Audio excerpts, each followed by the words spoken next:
可恨武后把持朝政，可恨武三思结党营私，但是最可恨的，却是我这个太子只能术士胡策。你叫我怎么能不自责？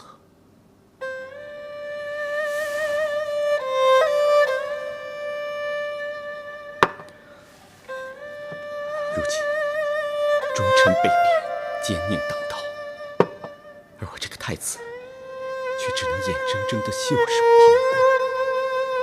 你叫我怎么不自责？太子殿下，末将收到消息，张柬之他们5位王爷已于今早在路上相继遇害。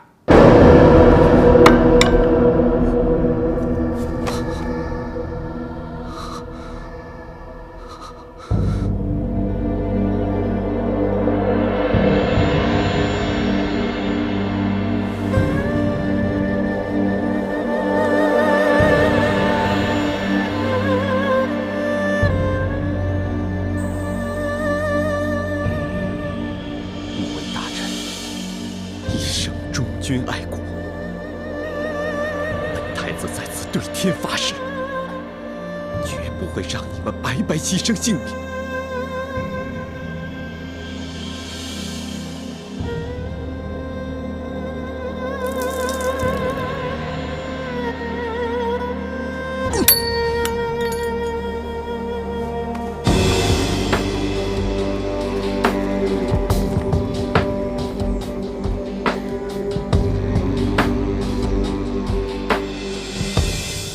武三思滥杀功臣，目无王法，结党营私，拥兵自重。各位将士，你们可愿意跟我去讨伐这个老贼？好。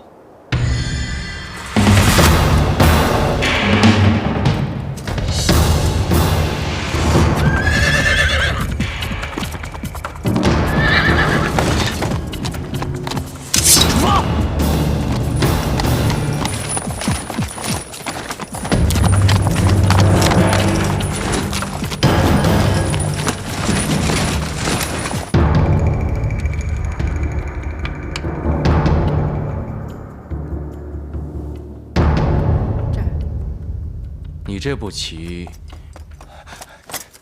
末将叩见皇上，叩见皇后娘娘。平身。谢皇上。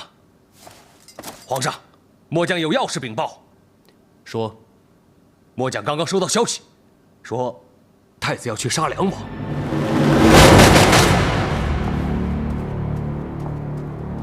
你说什么？再说一遍。太子要杀害梁王。事关重大，你要是敢妖言惑众，本宫马上让你人头落地。此事千真万确，末将不敢有半句谎言。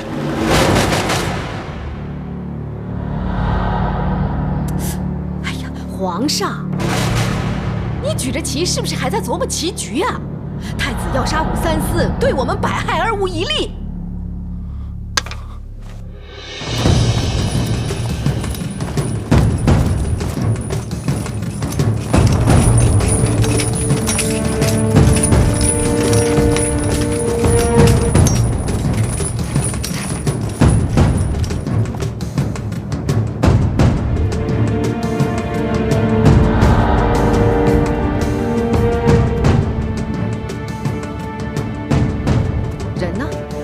没人呢。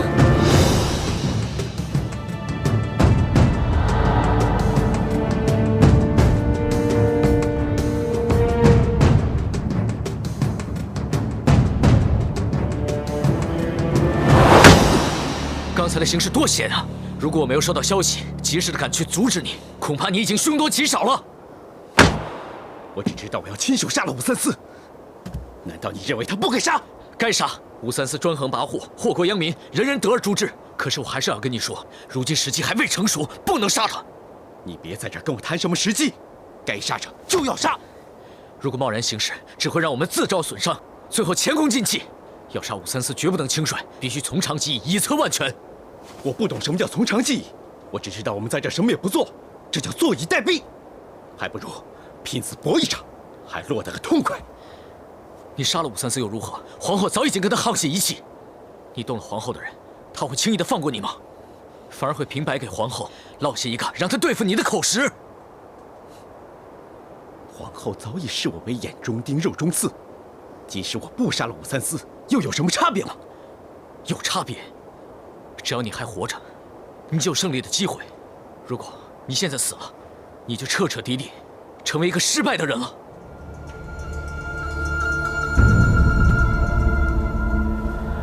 我知道对你来说，失败比死更难受。可大丈夫做事就应能屈能伸，犯不着白白牺牲。难道真的是时不与我？武三思一定要出，不过现在还不是时候。我答应你，只要时机成熟，我第一个出来帮你。好，我这次就听你的，让武三思这个老狐狸再多活上2天吧。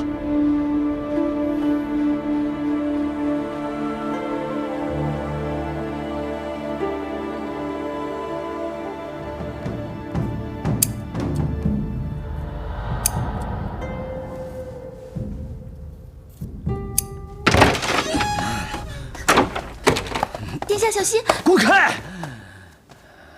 大胆奴婢，竟敢对本王不敬！奴婢不敢，奴婢不敢。我这个太子无权无势，朝不保夕，凡事只能忍气吞声。谁会把我放在眼里？啊？谁会啊？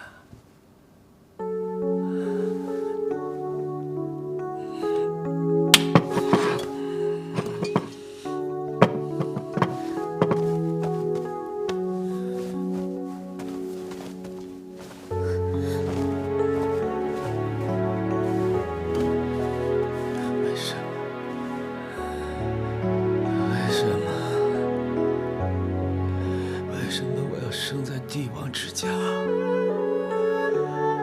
下辈子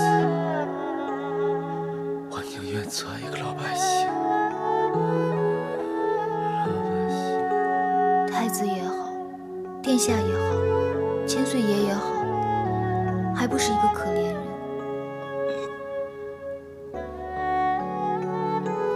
看来你这殿下跟我这宫女好像也没有什么分别啊。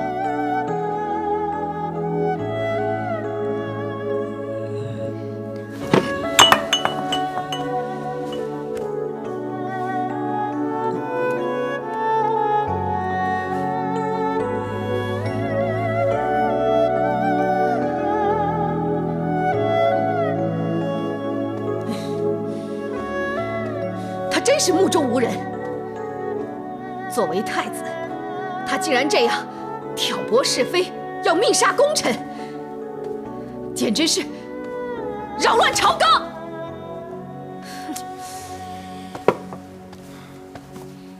皇后息怒，息怒。也许根本没有这回事，只是捕风捉影罢了。捕风捉影？等你捉到影子，我们俩就不能站在这儿了。还算他运气好，要是让我抓个正着，哼！既然如此，不如就此作罢了吧。不可以！无凭无据的，谁也无可奈何。无可奈何？哼！欲加之罪，何患无辞？我不相信我对付不了他。皇上，要不然借此机会废了他的太子。不可以。为什么不可以？你废掉他之后，谁来做太子？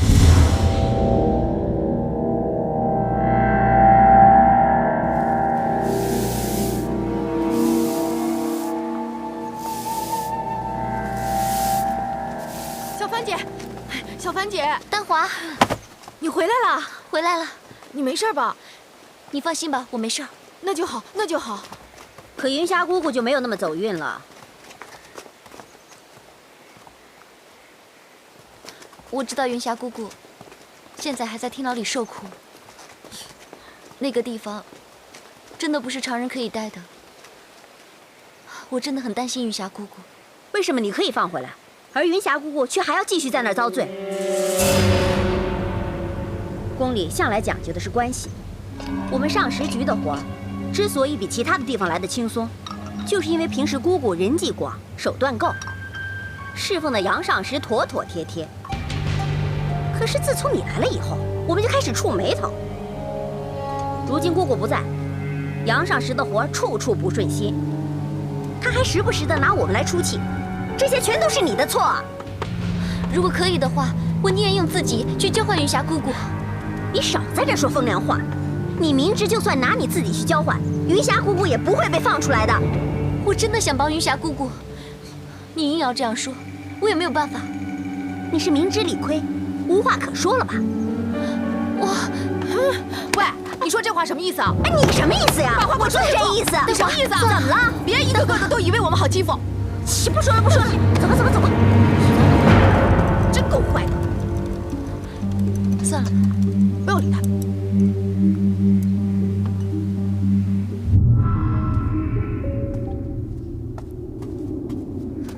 奴婢叩见公主殿下。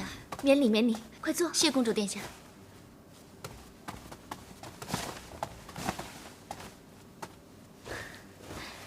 小凡，幸好有你来陪我说说话，不然我都快闷死了。公主新婚燕尔，不过才3个月，应该快乐才是啊，为何？母后赐了些桂花糕给我，你也尝尝吧。快拿来。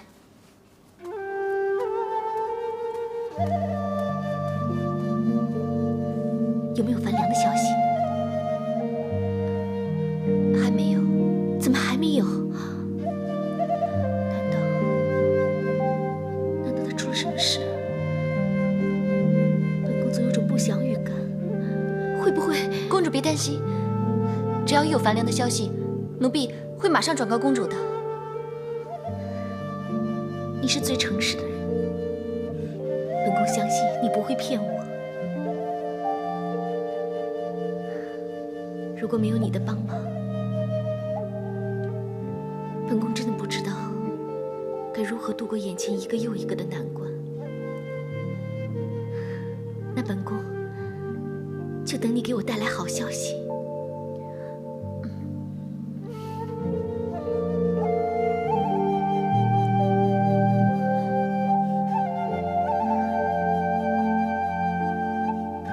小凡，你怎么了？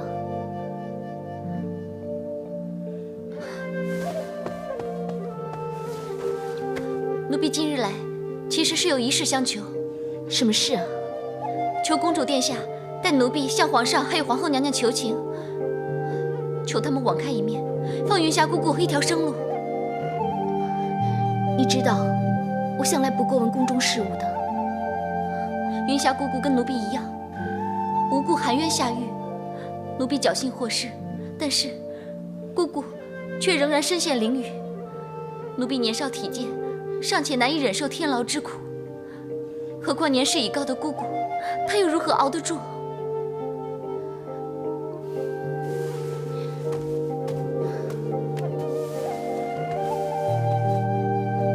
人微言轻，无权无势，只怕要帮，也帮不上什么大忙。皇上和皇后娘娘始终对公主疼爱有加，只是一个宫女，公主一定有办法的。那我先找人打听一下消息，遇上适当时机，我再向父皇求情吧。谢公主殿下，谢公主殿下。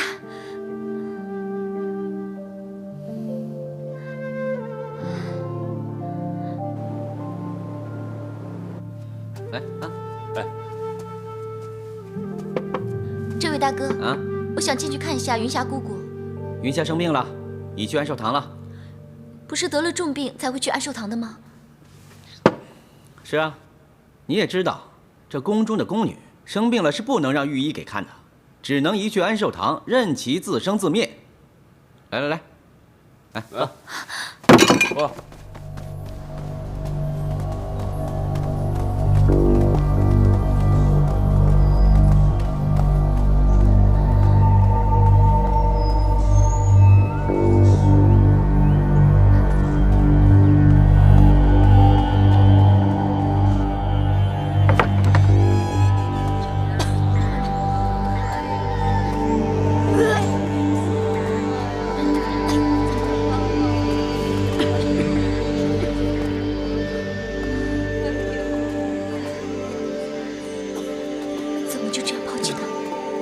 让他们在这里等死。云霞姑姑，云霞姑姑。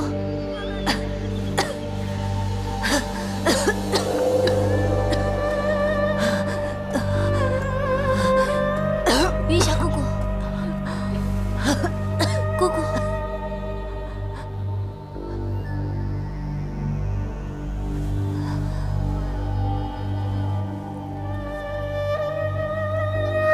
云霞姑姑，对不起，我来迟了，实在有困。你来干什么？ 你看什么？你是不是看到我的病容就幸灾乐祸起来？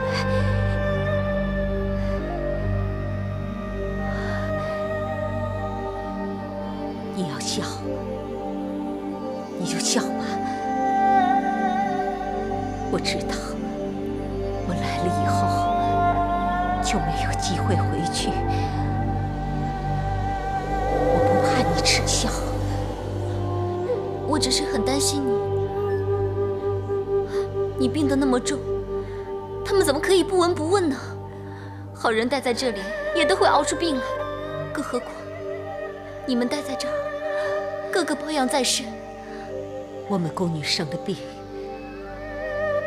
就要待在这里，这就是我们的命运，谁都改不了这个规矩。 可以改变，我已经找过安乐公主，求她去跟皇上求情。只要圣恩一开，你就可以离开这里啊！姑姑，你不要放弃啊！可以改变。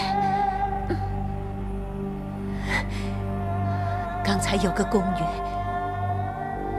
离开了这里，那是我来了以后的第16个宫女。不过。 他们不是活着离开，是死后被抬出去的。过不了多久，我就会是第17个。不会的，这里没有人可以活下去，不是因为药石无灵，而是因为没有人来医你们。这里活脱脱。 就是个鬼地方，一个个身患重病的活死人。天下间又有哪个傻瓜肯医我们？我可能。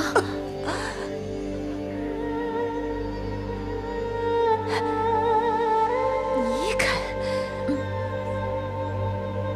你想清楚没有？你有这个本事。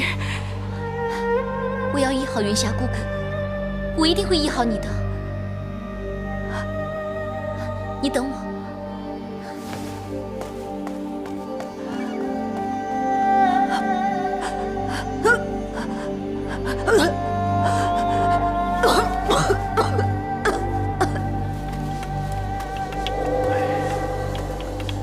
难不成连刘御医都束手无策吗？听你说的病症，恐怕是患了顽疾呀。一般药方的药效太缓慢了。安寿堂湿气太重，留下来也是无法根治啊。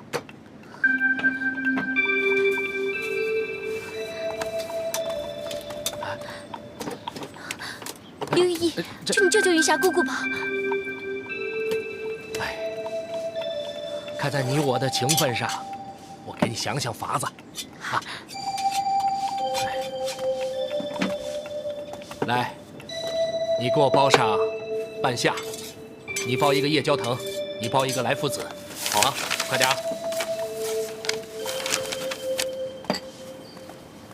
这个偏方叫做寒苏丸，记住，要用刚出生的嫩羔羊，加上杏洛还有五味子，一同蒸上3个时辰，然后再配上秘制的药末服下，连吃7天，多1天不可，少1天不能。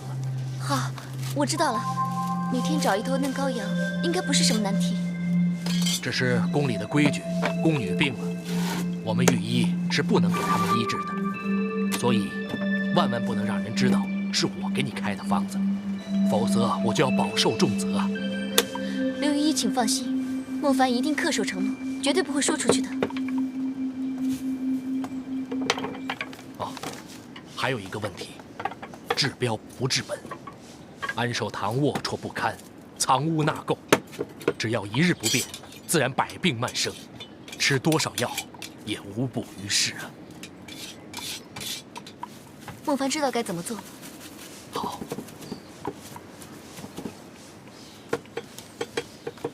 谢谢刘御医。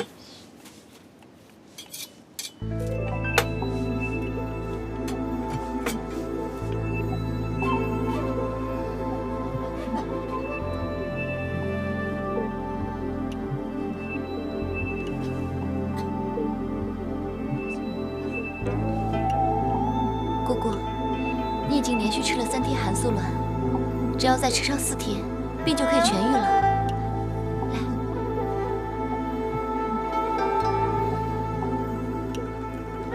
你当初说要医我，我以为你是信口开河，我真是没有想到啊！你这丫头这样认真，每天来给我喂药。宫中是个大家庭，大家呢都要守望相助。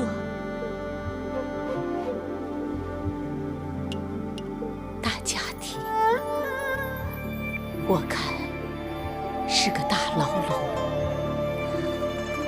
自从我们入宫那刻起，我们就成了网中的鱼，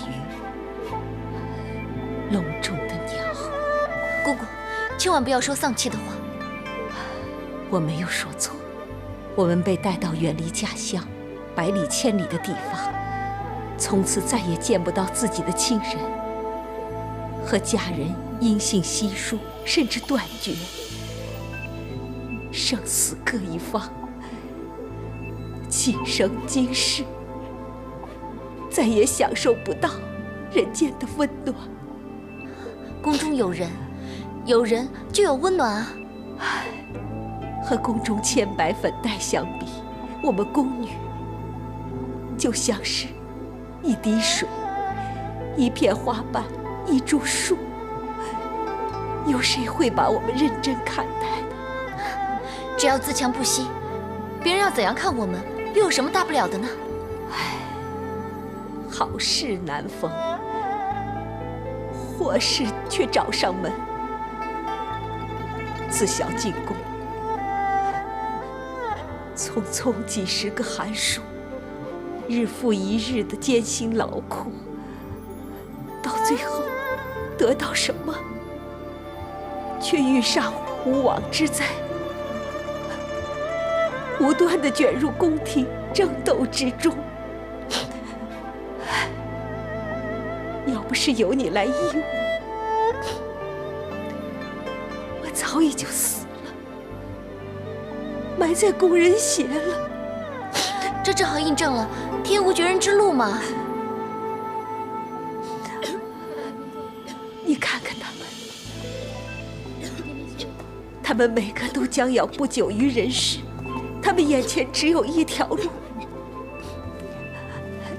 就是死路。不会的，我相信姑姑，还有这里的姐妹们，都可以活着离开，都跟姑姑你一样。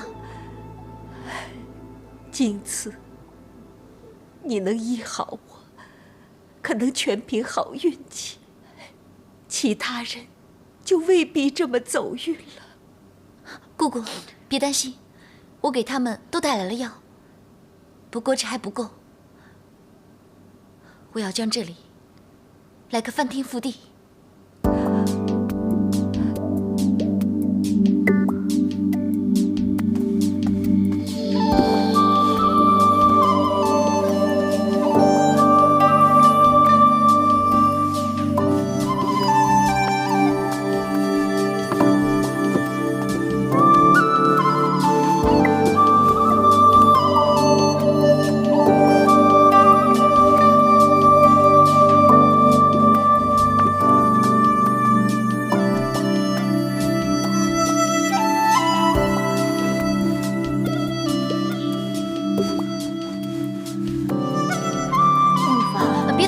我来就好了。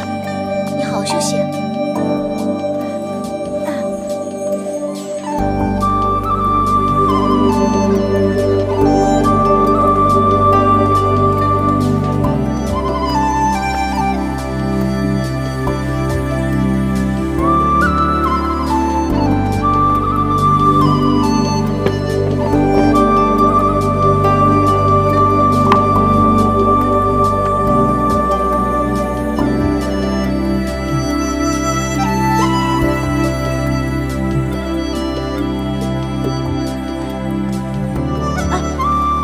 小凡姐，我来帮你吗？谢谢你。小凡姐，我们也来帮你，我也来帮你。来，谢谢大家。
云霞姑姑，哎呀，你刚刚病愈，不要过分操劳啊。哎呦，没关系，入宫干了这么多年的活儿，今天是我干的最愉快的一次。你看，全凭你一股傻劲儿，救活了这么些人。你们别客气，姑姑，我看到你，还有看到姐妹们，都可以活过来。我要感谢老天爷保佑我们。孟凡，我看你的医术比御医还高明，看来你今后应该去掌管上药局才是啊。是呀，就是。云霞姑姑，你还说笑呢。来，我帮你一起擦。哎。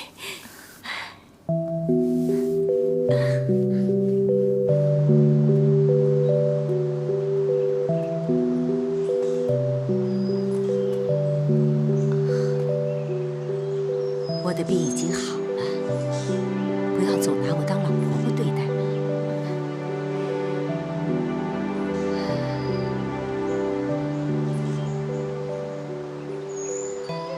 说实话，我当初没有想到可以活着离开这里。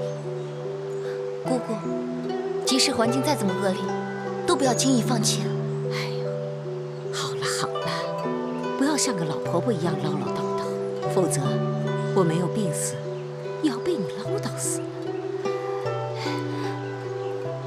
这次你不仅来探病，还私下医治好了这么多宫女。按说你干了件天大的好事情，不过你终归是违反了宫中的规矩，恐怕不只是惹人非议，甚至会惹祸上身的。救人如救火，当时我也想不了那么多。你是个好人，好人本该有好报。不过这里是宫中，你这样做，参见周公公。免了，孟凡，皇后娘娘懿旨让你入宫觐见。皇后娘娘要见我。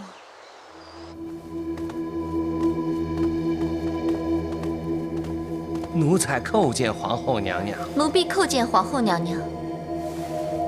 孟凡，本宫知道你在安寿堂做了些什么。奴婢擅奏主张救人，全是出于好心，所以才会犯下宫禁，请皇后娘娘恕罪。你快起来，起来！本宫又没说要惩罚你，快起来。谢皇后娘娘。安寿堂一直都是宫婢静待寿终之所，难得你不嫌弃，悉心照料患病的宫女，本宫也深受感动，所以本宫不但不惩罚你，还要赏你合浦珍珠。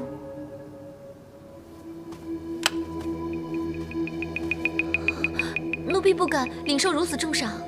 本宫赏你，你就受赏吧。既然如此，奴婢却之不恭。谢皇后娘娘。本宫不罚你，而且还要赏你，你是不是觉得莫名其妙啊？奴婢愚笨，不敢猜测皇后娘娘圣意。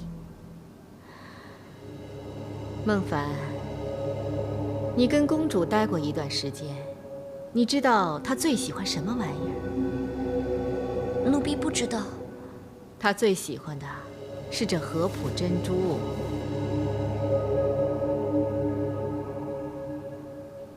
本宫再问你啊，寸脉沉，尺脉浮，还伴有偏食症，这是什么症状啊？回皇后娘娘，这好像是妊娠的征兆。难道是安乐公主怀有了身孕？你这小小的奴婢还真是聪慧呀！公主确实身怀有孕啦。恭贺皇后娘娘。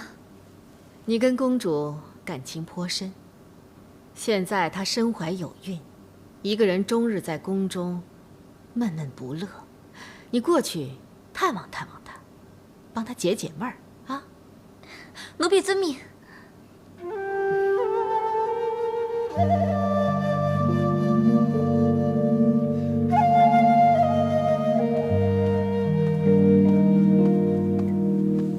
奴婢叩见公主殿下。免礼。谢公主殿下。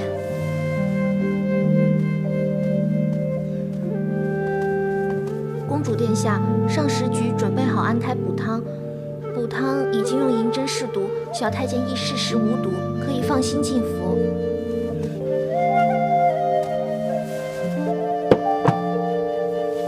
等等，本宫觉得这儿有点凉，你去给本宫拿披风过来。奴婢遵命，请公主慢用。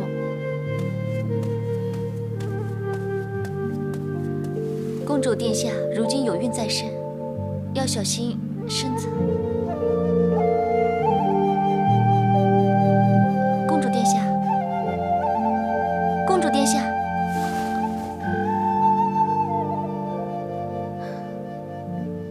小凡，你看身后那盆是不是红花草？听说好像对身孕有害。奴婢知道。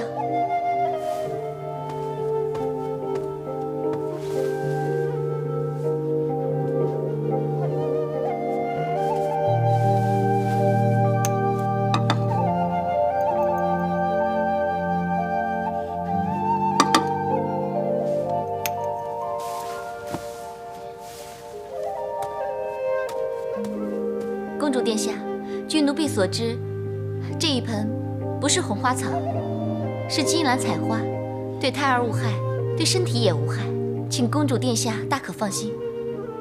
好，好。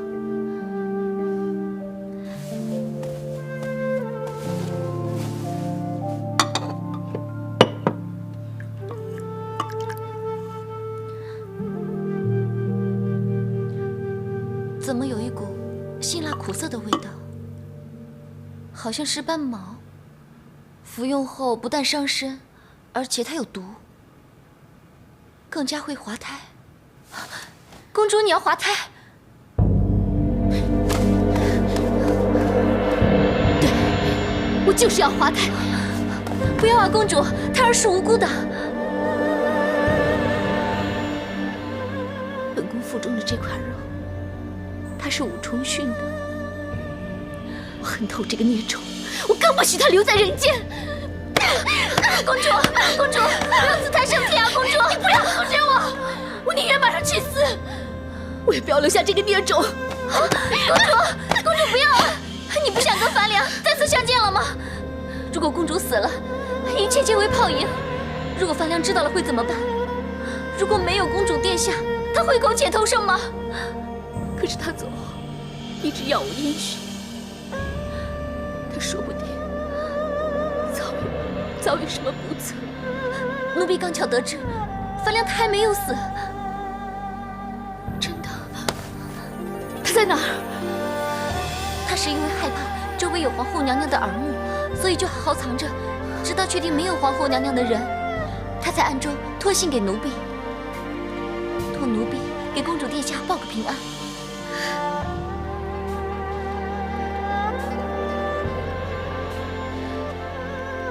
原来樊良还活着，苍天有眼，苍天有眼。樊良还让奴婢跟公主说，无论事情到怎样的地步，请公主千万要保重，因为他正设法想要跟公主见面。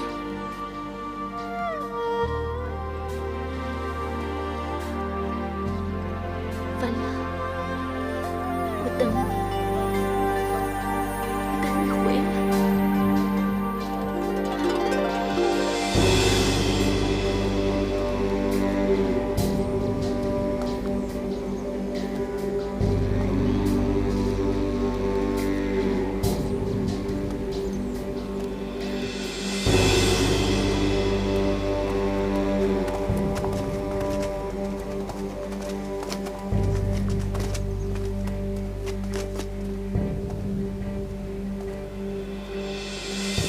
大胆奴婢！奴婢鲁莽冒犯，请恕罪。看你这么失魂落魄，到底遇到了什么问题？起来。谢大人。当日在太上皇面前，也没见你这么眉头深锁，看来此事非同小可。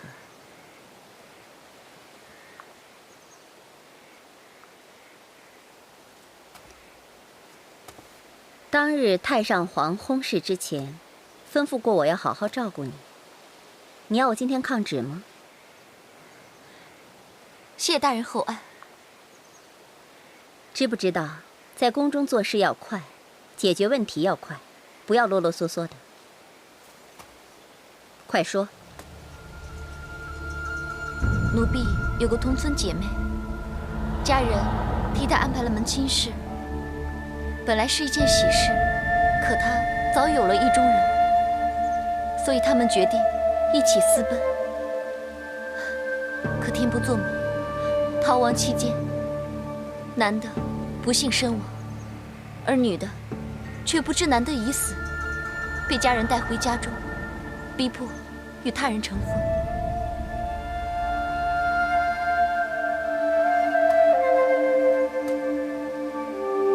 你是知道真相的。是。可是我为了安抚我的同村姐妹，我居然跟她撒了谎。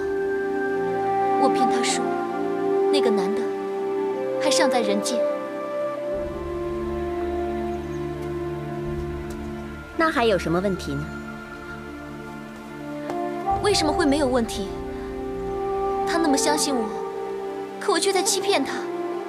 他现在还怀有身孕，可是腹中胎儿却又不是那个意中人的，他受不了这个打击，打算下药滑胎，所以我只好捎了口信给他，要他好好活下去。可是他的意中人早已死去，我在欺骗他，我是在欺骗他。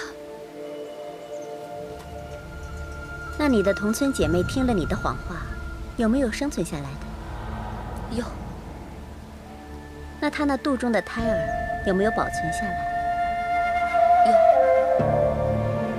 那你说了谎话又有什么关系？你已经救了2条生命，你又何必要自责？撒谎就是撒谎，跟救人不救人没有关系。有关系。为了救人撒谎，那就不需要自责。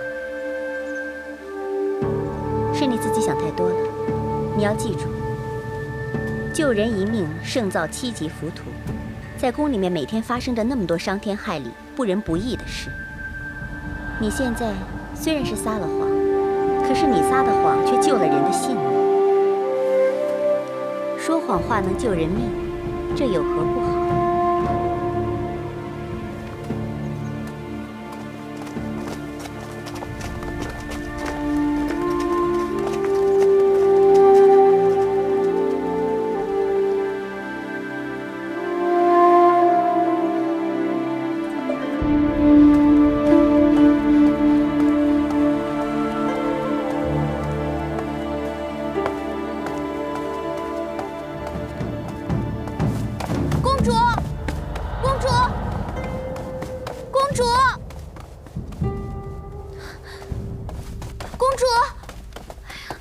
什么事了？不得了了！我刚才替公主去拿安胎的补药，回来之时发现公主不知所踪。公主不见了？可是公主怀有身孕，又怎么会到处乱走呢？我已经找遍整个凤阳阁，始终不见公主的踪影啊！我去找找公主。孟凡姐，万一公主有个三长两短，我可就死定了。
爱到尽头，即是海枯石烂，矢志不渝。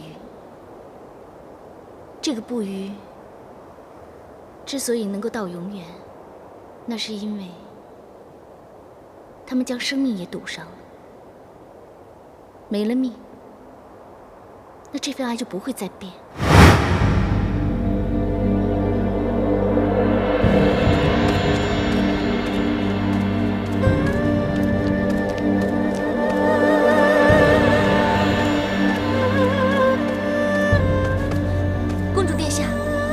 这里干嘛？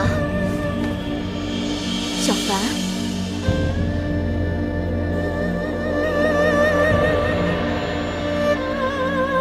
这里比较无拘无束，干什么都没有人会打扰我。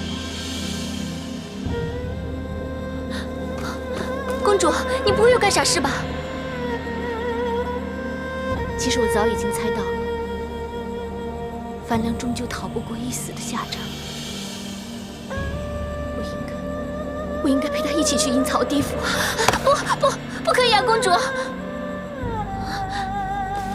公主，你看一看，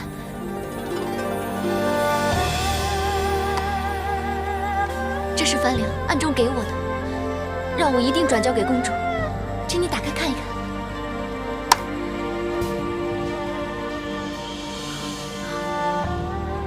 樊良他知道，公主最爱的就是合浦珍珠。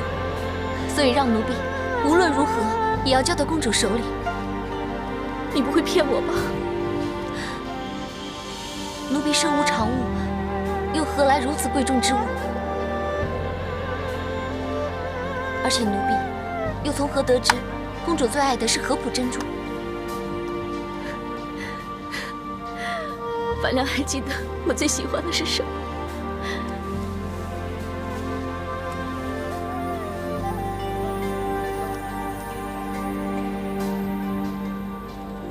公主殿下，范良他还说，碍于眼前形势，谁都会身不由己。他希望公主殿下不要轻言放弃，无论公主做了什么，他都会耐心等候。范良已经知道我怀孕的事了，请公主殿下恕罪，奴婢自作主张，已经将一切告知范良，因为奴婢知道范良他是不会介意的。范良他真的不介意吗？他还说，希望跟公主可以早一点重逢，所以让奴婢一定要劝告公主不要轻言放弃。他说，每当公主挂念他的时候，可以拿出珍珠来看一看，见物如见人，以解相思之苦。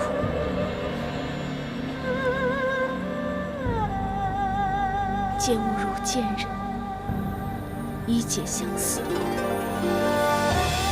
范良，你放心，我会坚持，我会坚持的。公主，我们回去吧。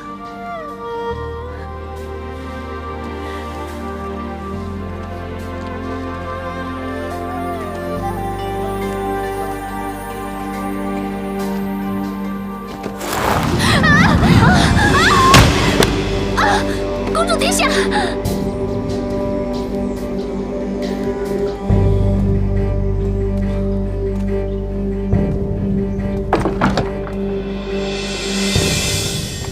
刘雨衣，公主胎儿保得住吗？公主殿下意外滑胎，下官无能为力，未能保住公主殿下胎儿，请皇上、皇后娘娘恕罪。那现在人怎么样？幸好公主殿下出事时，那位小宫婢孟凡在旁，及时通知了下官，才得以马上施救。公主殿下并无生命危险。孟凡，雨衣，朕现在可以进去探望公主吗？公主殿下虽然无性命之危，可是滑胎令脏腑气血虚损，需要休养，不适合人多打扰。你这个庸医！我的孙子夭折了，你们还在这说这些？刘雨衣，你真是个没用的东西！你没有保护好我的嫡孙，你就没尽到责任，我饶不了你！下官罪该万死，下官罪该万死啊！爹，现在就算要刘雨衣人头落地，甚至受千刀万剐之刑，又如何？最终还是于事无补啊！梁王，这是你的孙子，也是我跟皇上的外孙，你们的悲痛我们感同身受。行了，都节哀顺变吧。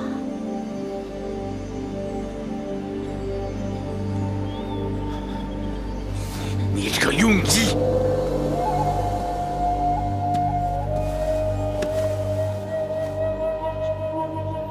公主，你要保重。我没事。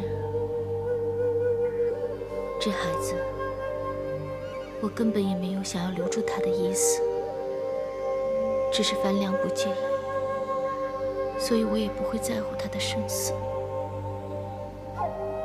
终归是滑胎了，也罢，这也许就是天意。这个孩子，可能本来就是一个错误。奴婢只是担心公主的身体。你放心，我已经想清楚了。为了樊良，我要料理好身子，等樊良来接我离开，对不对？对。樊良知道公主殿下没有放弃，总有一天，奴婢相信公主殿下跟樊良会重逢的。倘若你再见到他，你代我告诉他，从今以后，我什么都不怕了。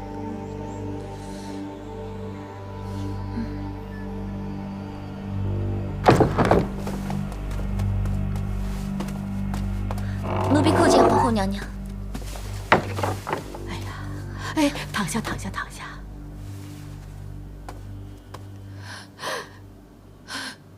女儿啊，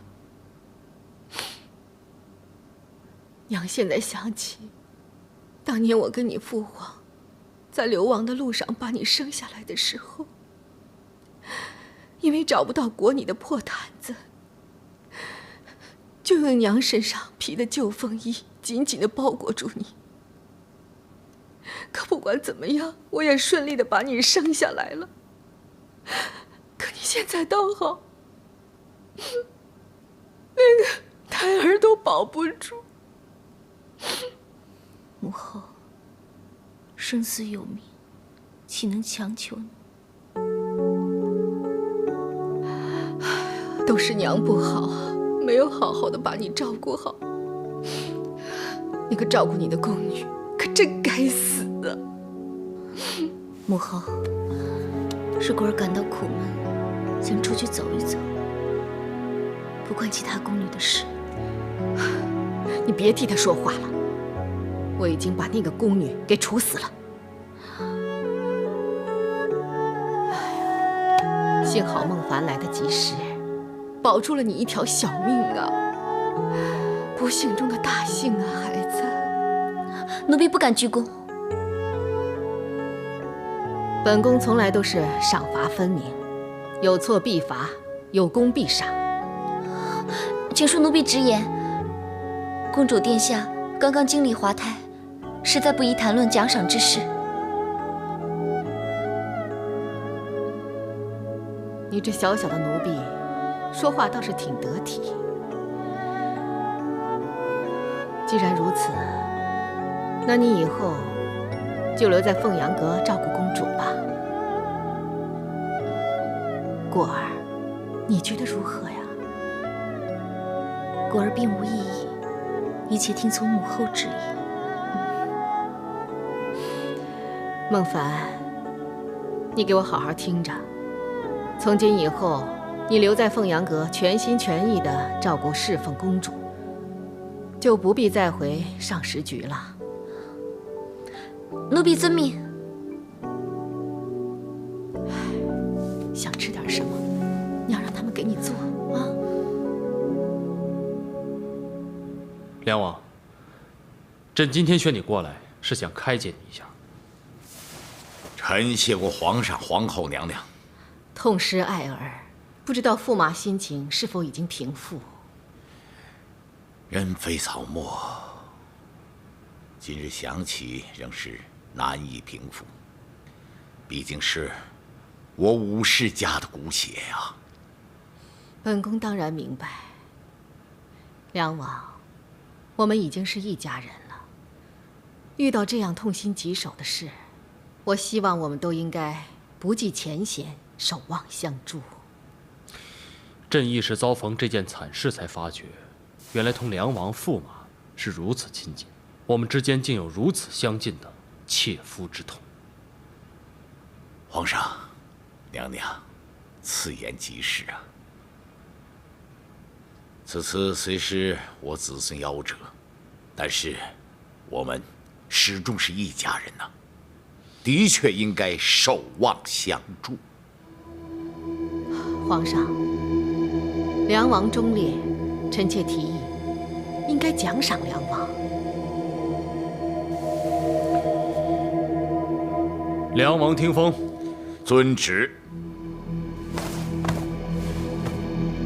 梁王一门忠烈，功勋卓著，封户5000，赏金1万两，着驸马官进1级。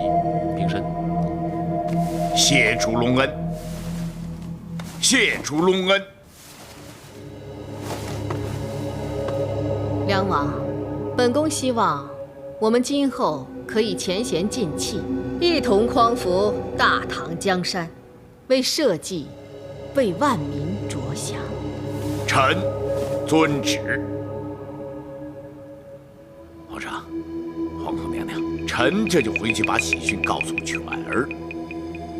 臣先告退了。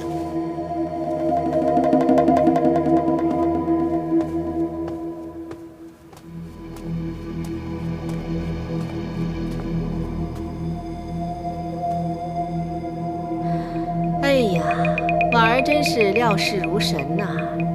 你看，这武三思得到了一点点甜头，就对我们服服帖帖的。武三思贪财慕势，给他点好处，他当然不会拒绝。可此人一向是贪得无厌，此方法恐怕用得了一时，难用一世。此次幸得婉儿为朕出谋划策，朕才能够拉拢武三思。谢皇上夸奖。当日虽然除去了张易之、张昌宗二人，可是武三思一伙人还在，始终是皇上的心腹大患。偏偏这武氏父子又势力庞大，飞扬跋扈，若贸然对付，恐怕难胜算在我。如若这次借公主殿下滑胎一事加以慰问，施以恩惠，将这梁王拉拢过来，此乃为上上之策。好，信赏必罚。婉儿此次既然有功，就应该论功行赏。可是要朕赏赐你些什么才好呢？皇上，皇上，臣妾倒有个好主意，一个极好的主意。请皇上皇后无需为婉儿的事费神。皇上，婉儿机警聪慧，又善文章，在宫中是妃嫔的典范。臣妾提议，不如请皇上迎婉儿进宫，册封为昭容。皇上意下如何？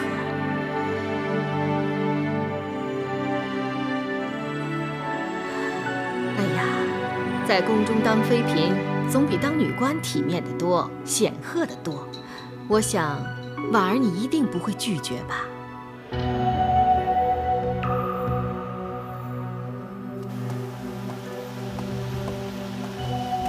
小凡姐，丹华，恭喜你啊！恭喜我什么？恭喜你救了安乐公主啊！立了大功，承蒙皇后娘娘懿旨，去照顾安乐公主。小夫姐又在照顾太子，你们两姐妹，一个照顾太子，一个照顾公主，真是羡煞旁人啊！损人利己，厚颜无耻。你把话说清楚了，我怎么损人了？原来照顾安乐公主的宫女是怎么死的？她是被皇后娘娘赐死的。如果那个宫女没有死，你可以去照料公主吗？你全凭踩着别人的尸体才有今天的地位，你说自己是不是很可耻？我没有。你不用狡辩，留待你到阴曹地府时，再跟那无端惨死的宫女去解释吧。哎呀，小凡姐，算了吧，他们啊，就爱跟你抬杠。丹华，我没事，你去干活吧。好吧。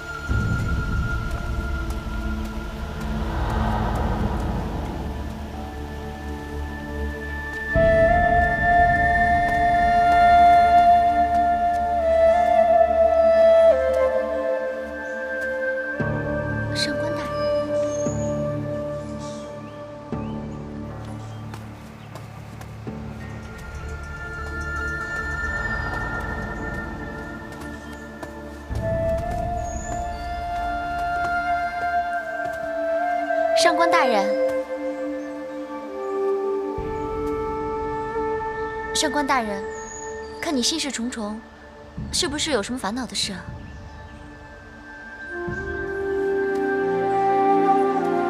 我如同你之前一样，为自己的同乡姐妹的事而伤透了脑筋。不如大人跟我说一说，也许孟凡可以替您分一分忧。我这同乡姐妹，她住的村子是个龙蛇混杂的地方，当中有几帮恶人互相争斗，为己有一帮人做大，这帮做大的就找其他帮的来个秋后算账，下场当然很惨。我这姐妹就做了一个决定，她不想投靠任何一方，她希望可以来个明哲保身。那大人的同乡姐妹，她有什么烦恼啊？如今做大那一帮的头目，竟然要我的同乡姐妹嫁给他。那那你的同乡姐妹喜欢这个头目吗？她考虑的不是喜不喜欢，而是这样做到底明不明智。用终身幸福来做本钱，本来就不是明智的。就好像有些人，就算失去自己的亲情和骨肉，也可以在所不惜。看来，你那同乡姐妹的烦恼，不比我的同乡姐妹的少。她只是一个卑微的人，就连选择的余地都没有。只要做对了选择，就算地位再卑微，也有机会当个显赫的人。看来大人似乎对你的同乡姐妹已经找到了答案，可是我还没有替我的同乡姐妹找到答案。你会的，只要你想清楚，你便知道自己该怎么做。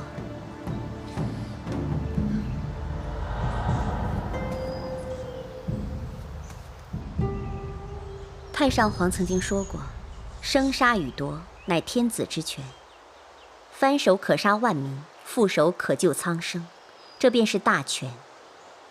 只要拥有大权，即是拥有天下。除了大权之外，人亦应该掌握自己的命运。若不能够掌握自己的命运，同鸡犬又有什么分别呢？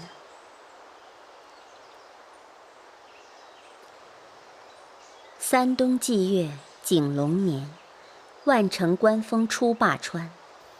遥看殿月龙为马，回蜀双园欲作田。岁岁年年常护庇，长长久久乐生平。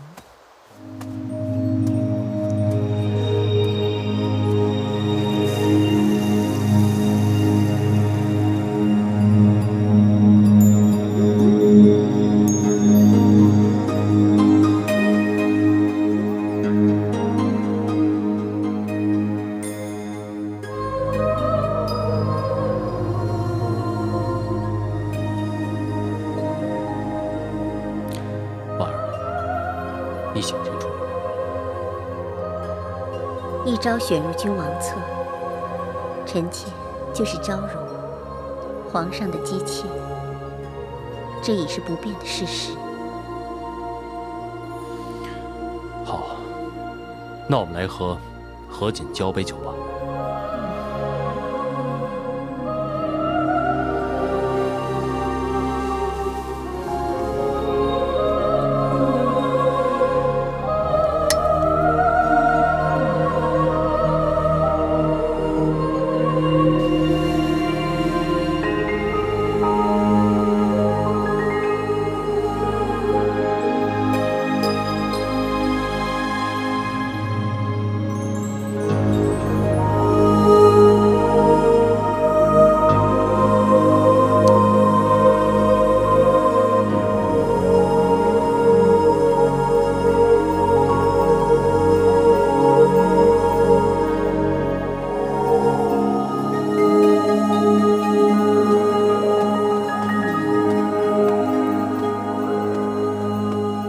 公主殿下，该喝补汤了。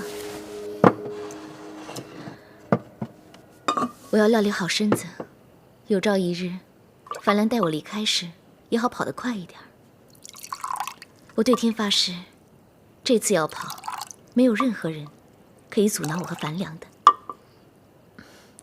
对啊，奴婢相信，再也没有什么可以阻挠公主殿下和樊良的。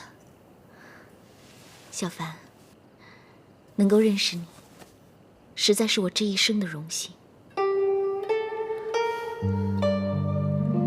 如果旁边没有人的话，不如我们就姐妹相称吧。公主殿下，主仆有别，奴婢不敢。那么我既为主，你为仆，是不是我说什么你都要听啊？公主殿下的命令，奴婢不得不从。那么我吩咐你，从今天开始，如果旁边没有人，你我就以姐妹相称。公主殿下，好妹妹，叫我姐姐吧，因为我年纪比你大。好妹妹，叫姐姐嘛。好，姐姐。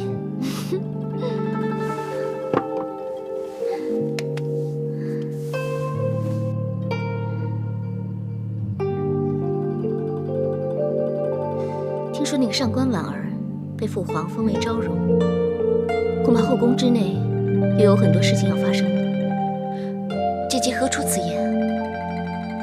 上官婉儿曾经是太上皇最宠信的大红人，也是最终出卖太上皇的人。如今成了父皇的臣妾，真是野心不小啊。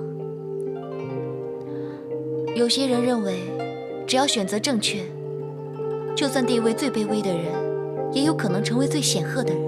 上官婉儿就是这样的人，即使她当了昭容又如何？她就算过得了父皇这一关，也过不了母后那一关呢。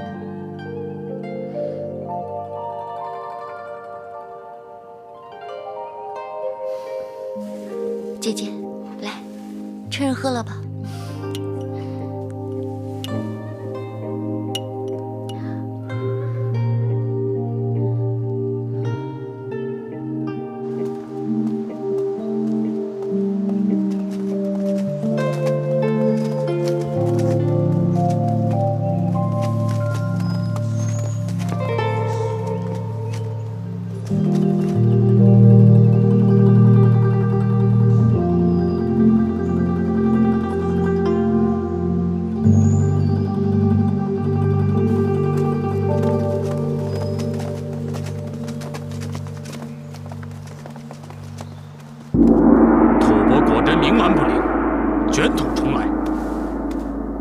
皇上，吐蕃占据瑶州，再度与我军交战，战况激烈，我军已损兵5000。碍于瑶州地势险要，瑶西道一时难以攻陷，双方对峙已逾数月，情况并未乐观。瑶州本为鱼米之乡，如今骤变战场，兵荒马乱。城内百姓更是民不聊生，缺水断粮，并且瘟疫横行，百姓已经易死而食了。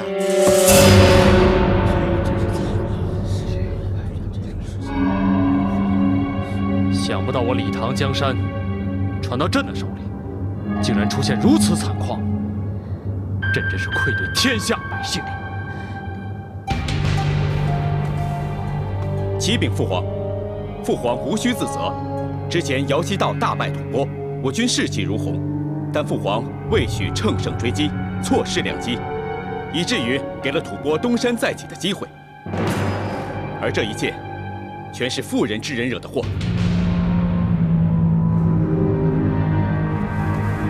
既然良机已失，后悔已经来不及了。瑶州百姓仍身处水深火热之中，所以依臣之见，应尽快找出对策。对策？事到如今还能有什么对策？干戈既起，死伤自然无可避免。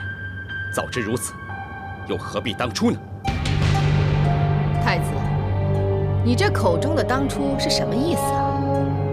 该不会是指责我跟你父皇复李姓大唐之后，反遭外族入侵吧？母后，你误解了。复我李姓大唐，此乃理所当然。儿臣所指的当初，是指儿臣当初提出与吐蕃结亲，可惜呀，母后执意坚决反对，为了一己之私，因私忘公，才使得瑶州百姓如此受苦受难。哼，是吗？如此说来，我倒成了大罪人了。吐蕃狼子野心，和亲与否，都未必能避免这场战祸。皇上所言甚是，我们泱泱大国，岂能和小族结亲求和呀？有失国体嘛？是吗？之前太宗皇帝之时，文成公主下嫁松赞干布，缔结姻亲，吐蕃更是举国欢庆。文成公主更将我国君子之风带到蛮夷之地，教化众人。敢问母后，此举有何不当？皇后母仪天下，血浓于水，难舍骨肉之情。敢问，又有何不妥啊？不错，文成公主是远嫁吐蕃，诚以美事。可是说到底，文成只是宗室之女，她并不是太宗皇帝的亲生女儿。远嫁吐蕃，不损大唐风范。可是安乐公主呢？那是皇上的亲女儿。如果远嫁吐蕃以此求和，那就绝对有损于我李唐的声威名望。梁王句句铿锵，掷地有声。但若要说到有损我李姓大唐威风之事，莫不过早些日子5位大臣被害，而这奸贼却仍然在逃。梁王，你说是吗？究竟是谁能够有此能耐？这5位大臣拥军有功，位居高位，受我皇上赐的免死铁券，却灾星临头。这一生一死之间，忠奸义位，黑白不分，是非颠倒，世间最荒谬之事莫过于此。这样的口舌之争根本于事无补。当前之急是要驱除外敌，还百姓一个太平。瑶州灾情紧急，拖不得。我看这样吧，既然太子宅心仁厚，心系灾民生死，那不如救灾之事让太子统领了。瑶州地势险要，赈灾一事需要结合多方之力。太子久居宫中，恐怕……崇俊愿担此重任。太子，赈灾之事，崇俊自当尽心尽力，救瑶州百姓出水深火热之中。好，就由太子担此重任。至于吐蕃是战是和，就……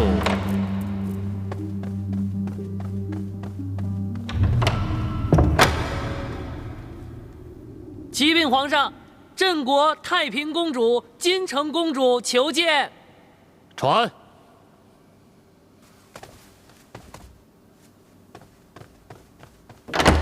传镇国太平公主、金城公主觐见。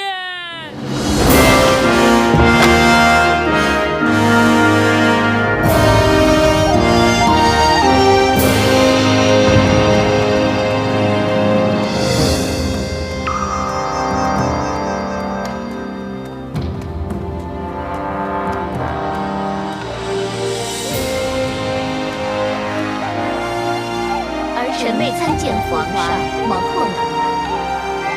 好，皇妹，蓉儿，请起。谢皇上。皇上，臣妹今番求见，是有2件事想向皇上请求。皇妹有何所求？吐蕃卷土重来，战火不断，为解决2国纠纷，金城公主愿意远嫁吐蕃，缔结2国邦交。儿臣愿效法文成公主，为大唐出一份力。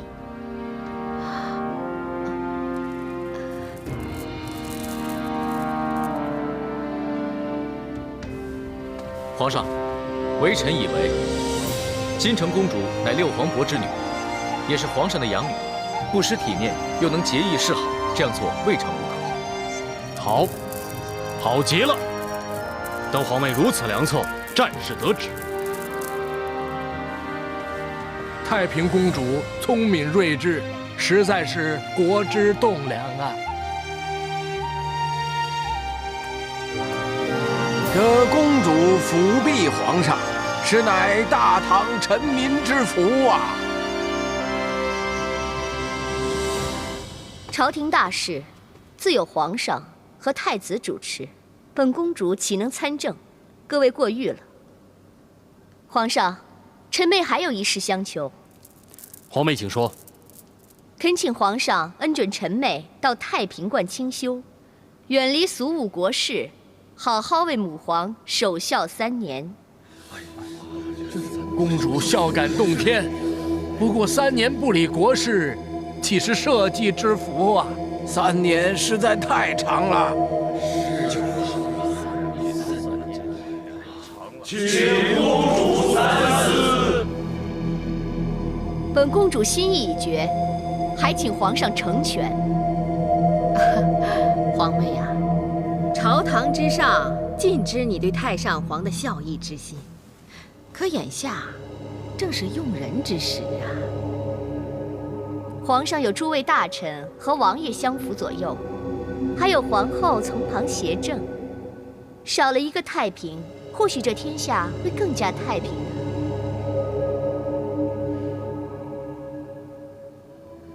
还请皇上成全。既然皇位坚持，朕亦不再强人所难。准奏。谢皇上。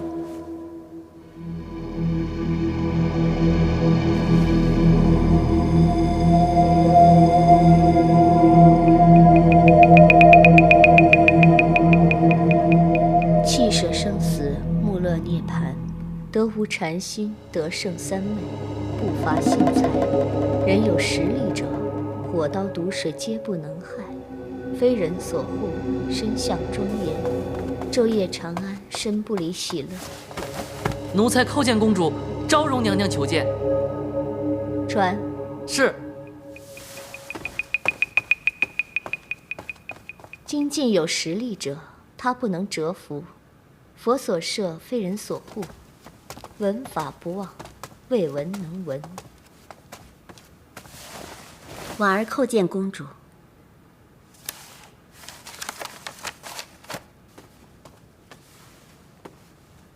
不必多礼，起来吧。谢公主。请坐。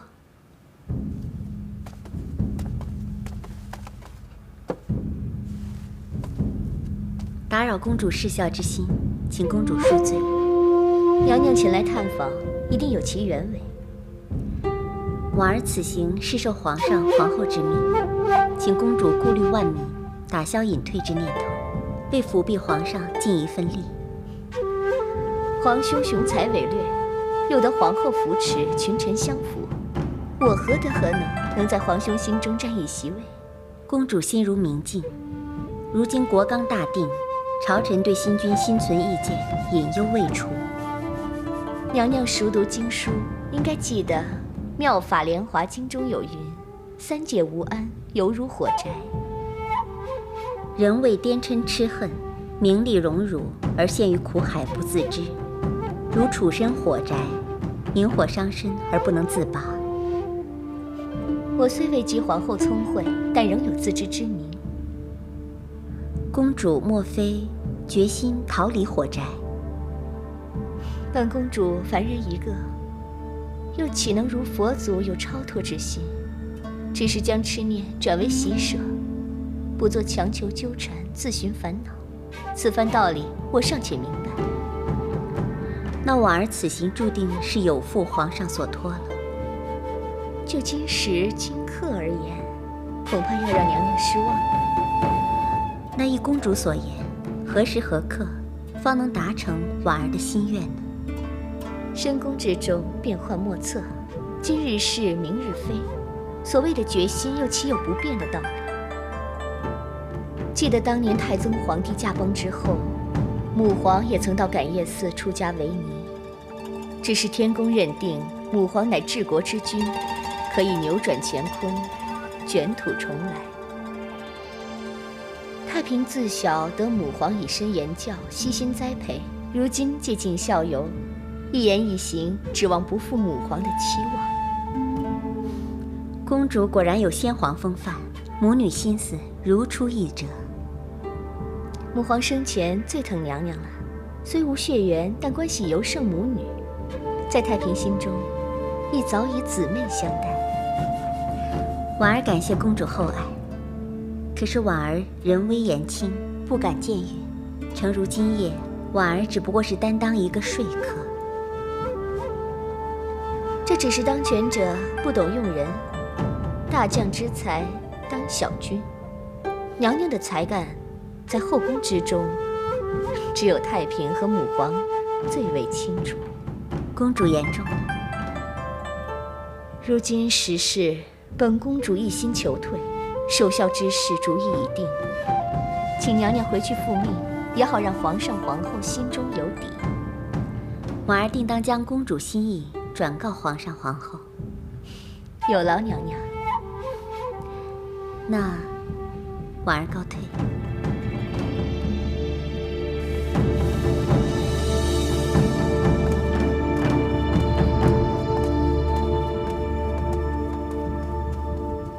公主与娘娘今夜交心之言，你就不怕她告诉皇后，陷公主于不义？上官婉儿是个明白人，自会做明白事。公主真那么肯定？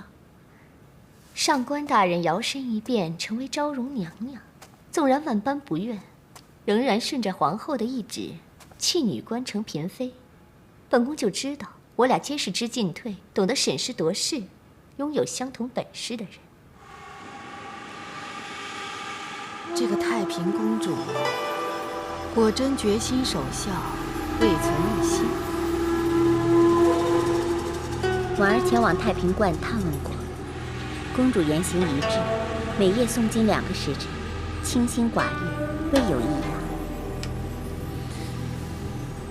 太平献计在前，博得群臣信赖；隐退守孝在后，又博得百姓的赞许。他怎会无所求？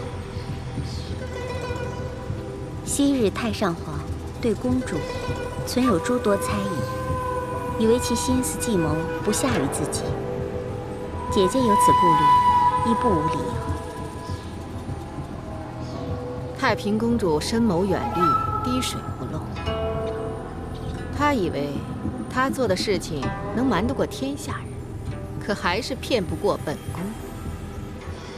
但正是因为太平公主是个聪明人，每行一步必先审时度势。如今知道姐姐跟梁王连成一线，自知孤掌难鸣，无以匹敌，自然隐身而退，也不无可能。她完全可以借退隐之名，保性命、存实力，企图韬光养晦，觊觎时机再起波澜。姐姐心思缜密，官人察事和别人不一样，妹妹佩服。太上皇就是阴险狡猾，深藏不露。太平乃其血脉，尽得他的风范，本宫不得不防啊。那姐姐有何打算？她不是要守孝以示天下吗？我怎能去阻止她呢？不过，这后宫之内，凡事即使你想退到墙角数学，要瞒过本宫，绝非易事。